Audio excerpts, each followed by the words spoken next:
Well, hello again, and welcome again to another episode of Down to Earth but Heavenly Minded. I'm your host, Risch, and you're listening to Internet Radio. And we're continuing on in our uh, study in the book of Daniel, and today we're going to be on chapter 7.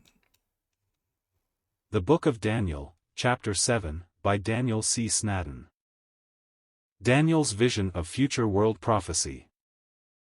In the interpretation of biblical prophecy, this chapter occupies a unique place. It provides the most comprehensive and detailed prophecy of future events to be found anywhere in the OT.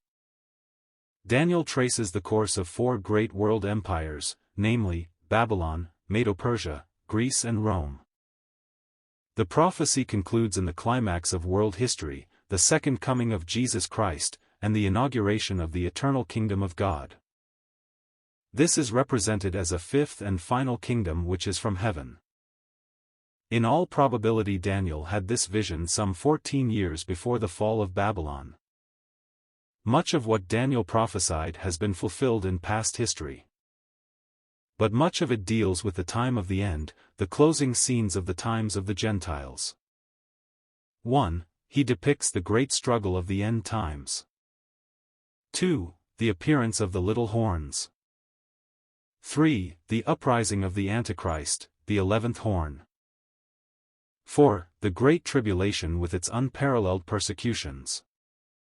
5. The complete overthrow of the enemies of Israel.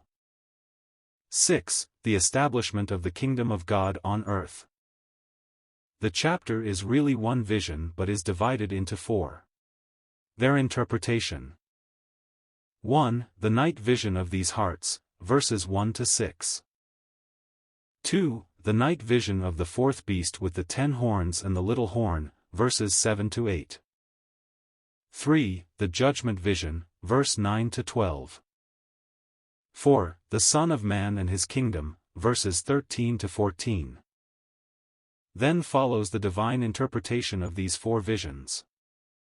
Vision verses 1 to 6 Part 1. Daniel saw four great beasts coming up from the sea. The sea in prophecy speaks of the unorganized masses of humanity. Both Isaiah and John use this imagery. 1. The first beast to emerge was a lion with eagle's wings. As gold is the most precious metal, so the lion is the king among the beasts of the forest. The head of gold in Nebuchadnezzar's dream image and the first beast represented the Babylonian Empire.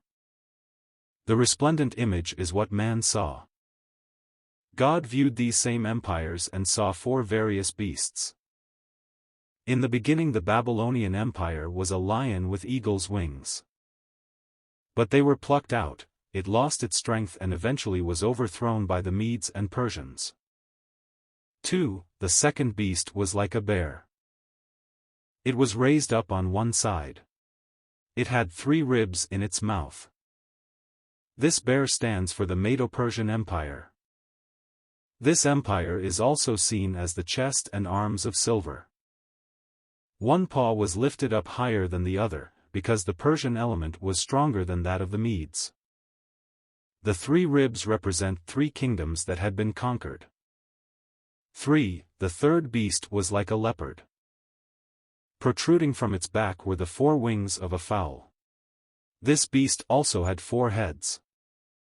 This is a picture of the Grecian Empire, corresponding to the belly and thighs of brass in the image of Neb. The 4 wings denote the swiftness and stealth with which Alexander executed his campaigns.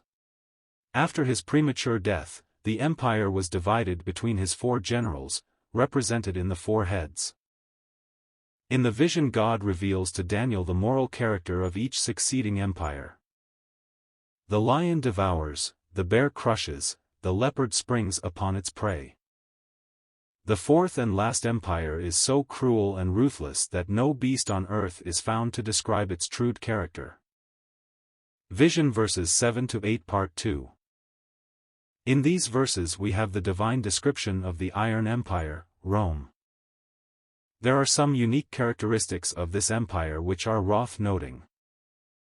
See how aptly and accurately the Spirit of God describes this monstrosity. It is dreadful, terrible, exceedingly strong, it has great iron teeth.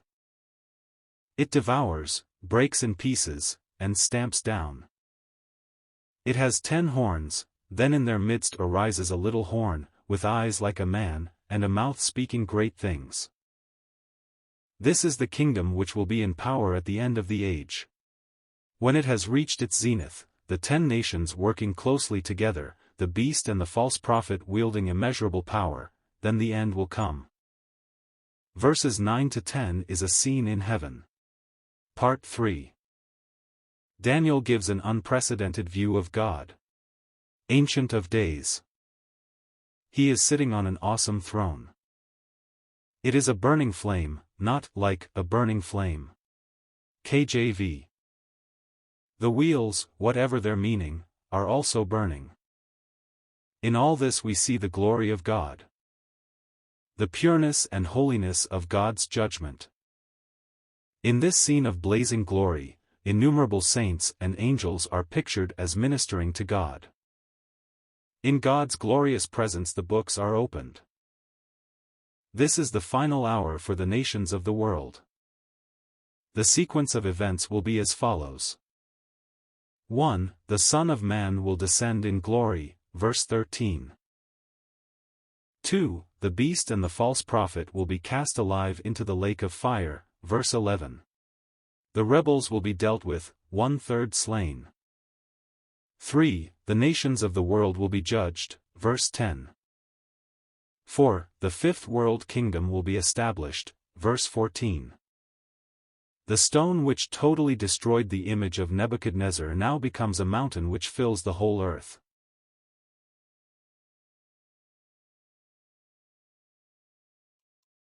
The end.